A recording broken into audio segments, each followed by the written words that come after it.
Welcome to my After channel. part 1 Don't covered the forget to current subscribe, generation and like, PC share. of Diablo Enjoy 4, my here video. we delve a little deeper with the last generation versions and that power PC in your hands of the Steam Deck. Can it push past those last generation consoles? Cut from the current generation to run on the last generation, or indeed what was added from the last generation for the current. Let's take those in order. Probably the biggest, or arguably the smallest in this case, is resolution. Starting from the Xbox One X going down to the Xbox One S, or the Steam Deck, depending on your choices, then resolution and AA solutions don't appear to be consistent. Like the current generation, they all do appear to be using FSR2 for their solutions, but the Xbox One and the Xbox One X appear to have some issues in the API, where you can get some instability on edges and alpha effects, as you see here zoomed in and slowed down. These do not match the Steam Deck and both PlayStation consoles, which also appear to be using a reconstruction technique, which is most likely going to be FSR2, as that is the base solution in all AMD cards, and DLSS2 is used for all Nvidia cards. This difference in the AA solution can cause some issues, mostly in the real-time cinematics, but occasionally in the game, but it's not prevalent. Starting at the top, the Xbox One X and Pro come in with a matching level of output to the Series S, offering 2560 by 1440, again via that reconstruction technique, be FSR2 or something other. It does look very similar to FSR2 on the current gen, aside those small issues as mentioned, but the Xbox One and X either have a temporal buffer issue or something is going on with their solution that causes these flickering elements as noticed.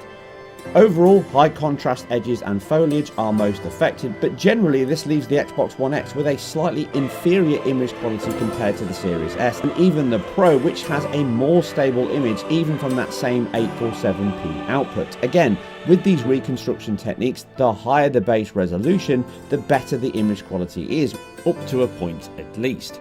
So the next cutback is the Xbox One X does have some superior image quality options over the Pro. Shadow resolution and quality is certainly one rung higher, which affects both the real-time cinematics and in-game, and in fact has the same resolution cascade and shadow quality as the Xbox Series S, which is one rung lower than the PS5 and Xbox One X, which are closest to the best on PC. The Xbox One and the PS4 also have a slight difference. Again, it might be resolution related, but you're certainly getting slightly sharper and better shadows on the PS4 over the Xbox One, but it isn't a significant improvement overall. Finally, the Xbox One X shares the same ambient occlusion and fur setting as the Series S. This is one rung higher than both the Pro, the PS4 and even the Xbox One, which are closest to low or even below low compared to the PC settings.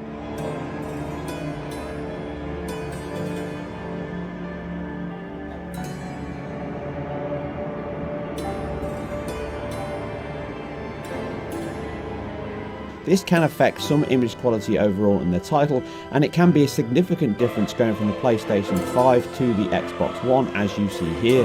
But overall, expect this to be a subtle shift that you will notice in these side-by-side comparisons, but it won't stand out drastically during gameplay. In terms of the base consoles, and the PlayStation 4 comes in with a base resolution of 1280 by 720, reconstructed back using FSR2 to 1080p. Whereas the Xbox One comes in with approximately 23% reduction on that of 1129 by 635, again reconstructed back using FSR2 to 1080p. This is a subtle reduction to the image quality and can be the cause of some of the differences I've mentioned in shadow resolution and other alpha effects, but texture details and assets are significantly reduced on the last generation machines and even the Steam Deck due to the much lower levels of VRAM and system RAM available on those machines. In addition to this, we see other reductions in geometric detail. Fundamentally, the game heavily relies on a tessellation level and higher levels of LOD across objects and density in the world, and as you see here in dungeons and outdoor sections, you get reductions on those areas significantly when you go from both the Xbox One right up to the Xbox One X, which all use that lower level of geometry and LOD. This can reduce details across the world, both indoors and out, and in addition to this, the ambient occlusion and foliage reduction also means you get less grass and shadow density across certain areas in the title, and this can make the biggest difference in image quality between last generation and current generation, certainly over that resolution delta, which is surprisingly small considering the difference in power between the two machines. But the biggest difference really comes down to performance, where one targets 60 FPS, all others target 30.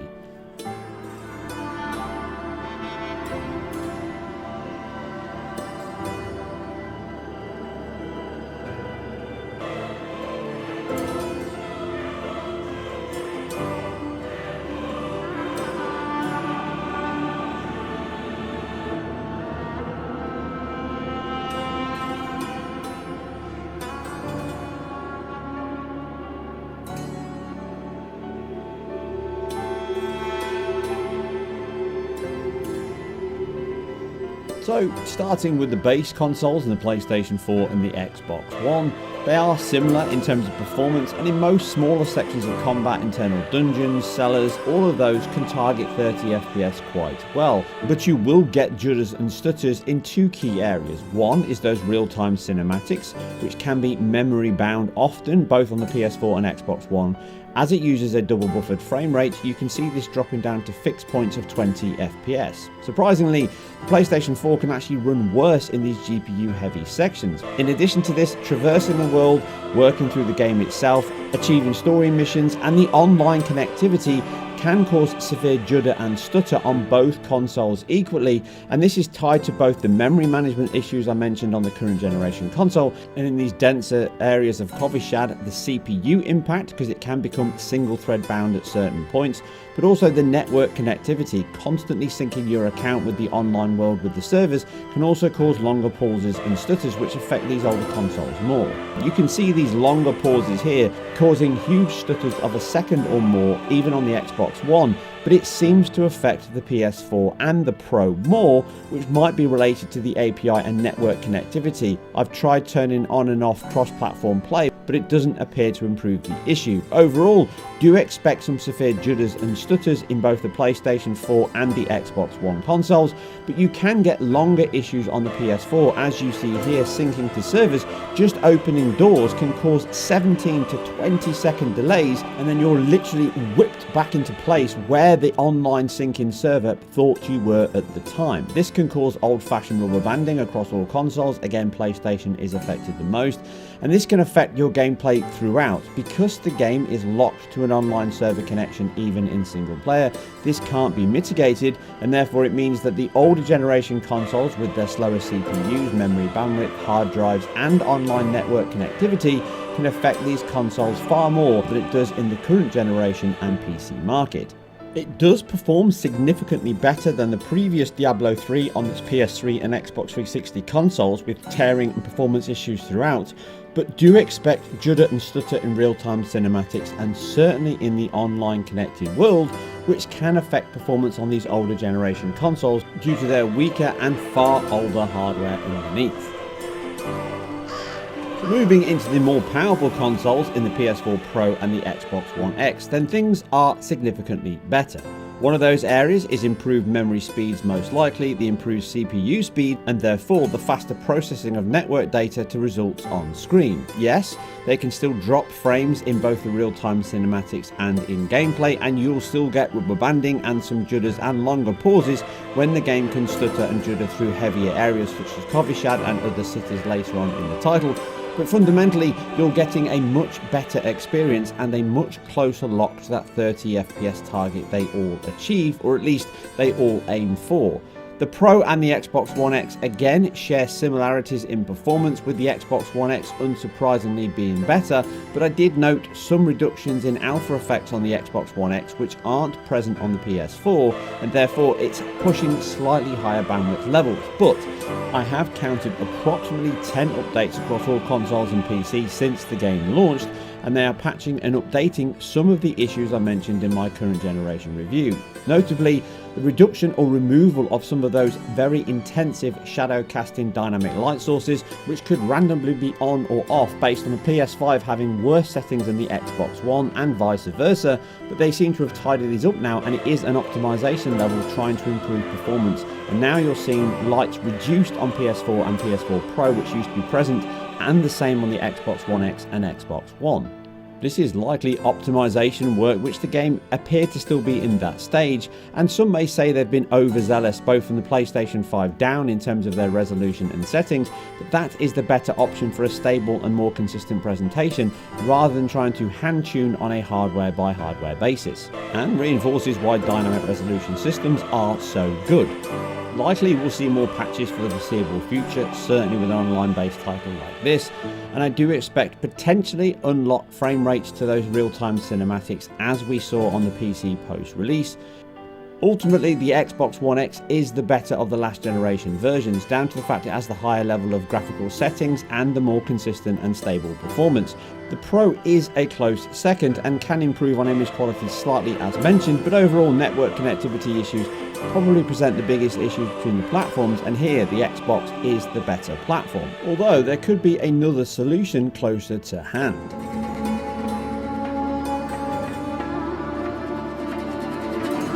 Now, the Steam Deck offers a great example of the headroom offered on the current generation consoles, but also the reason why some of the choices have been made across all generations.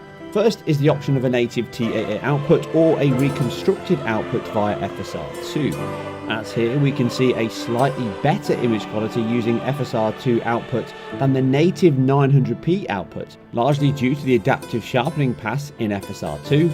But note that the GPU power use is almost half that of the native choice at 30 FPS with superior image quality, making it a win-win. More importantly though, by reconstructing back to 720p from a 480p base, we can target and often achieve a 60 FPS frame rate, double that of all the last generation consoles and matching the current gen, albeit with a reduced image quality. The benefits do not end here though. In addition to double the frame time, we can also close the gap to the settings between the generations, having superior ambient occlusion, shadows, and the medium setting of geometry and foliage over the Xbox One, PS4, and much closer to the Series S, which also includes SSR reflections in the worlds, dynamic puddles, and large bodies of water throughout.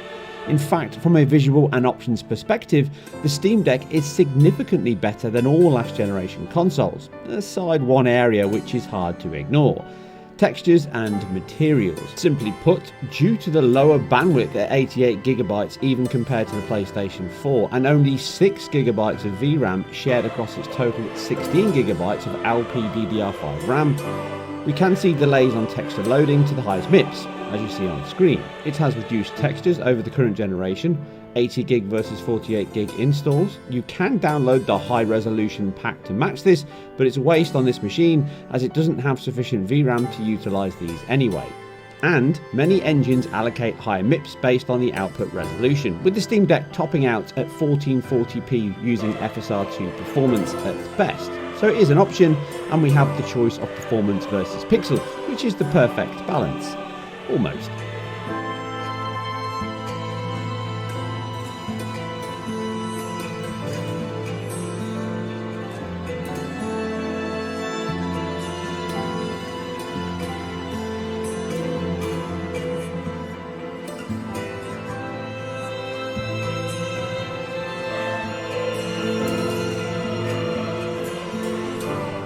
Before we dive into performance on the Steam Deck, we must caveat that this isn't a Steam Deck verified title and isn't available on the Steam application.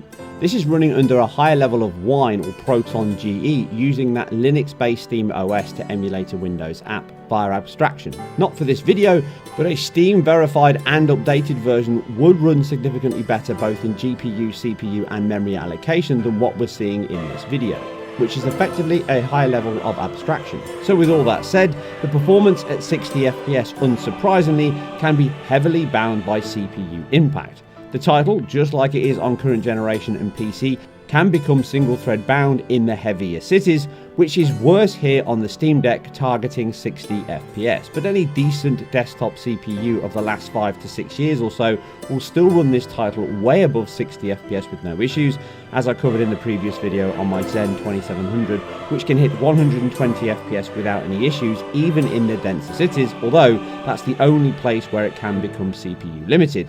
which means playing the game you will get lots of stutters and judders as you see here, and it's a combination of memory bound issues, streaming data in, and CPU limitations, specifically around 1 to 2 threads. You can see it on the overlay graph on the left hand side.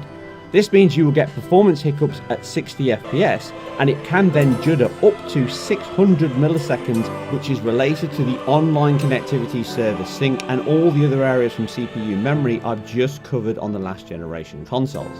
This means that although the Steam Deck can't offer a locked 60 FPS, it can get close to around 50 FPS quite evenly, meaning 40 FPS capped would offer a pretty smooth and better performing title than the last generation consoles. But the other option the Steam Deck offers is the ability to change the resolution from this 720p reconstructed outputs using FSR2 to a reconstructed 1440p output with higher settings than the last generation consoles at 30 FPS.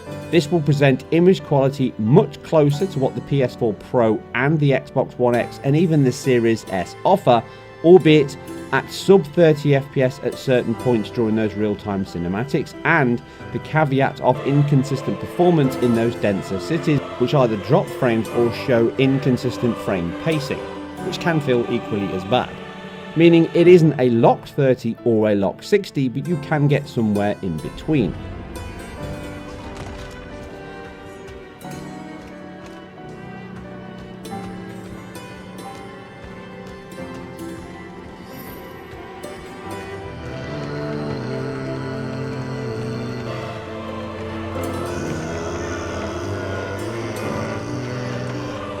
But it also has one extra trump card, bringing it much closer to the current generation. It's SSD and much faster CPU, meaning loading times, fast travel, and even traveling in and out of dungeons is almost instantaneous compared to last generation, and significantly faster than any of the last generation consoles, even with an SSD installed.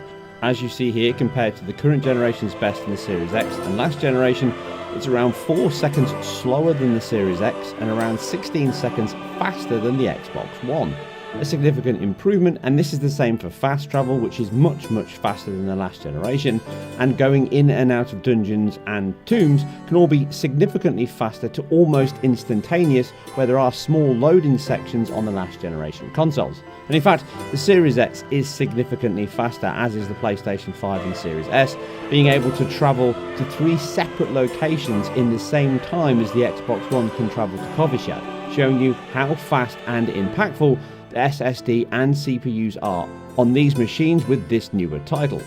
And this means the Steam Deck comes closest to matching those consoles, but image quality, texture details are the biggest sacrifices, and even though a locked 60 FPS is not possible, but it does demonstrate that should this game get optimized and verified for Steam Deck, it could perform significantly better than even the Xbox One X, and that is quite an appetizing idea. Let it burst forth.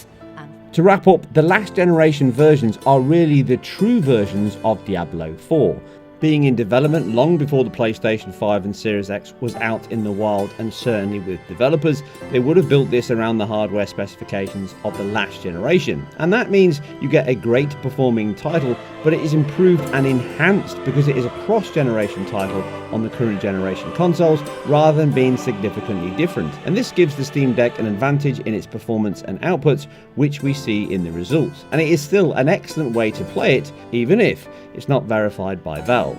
Anyway, that's it for another deep dive into hell, performance, pixels, and all things graphics related. Remember, if you like what we do here on IGN Performance Reviews, then keep it IGN, and we'll catch you in the next one. He feared Lilith might seek you out. He was right.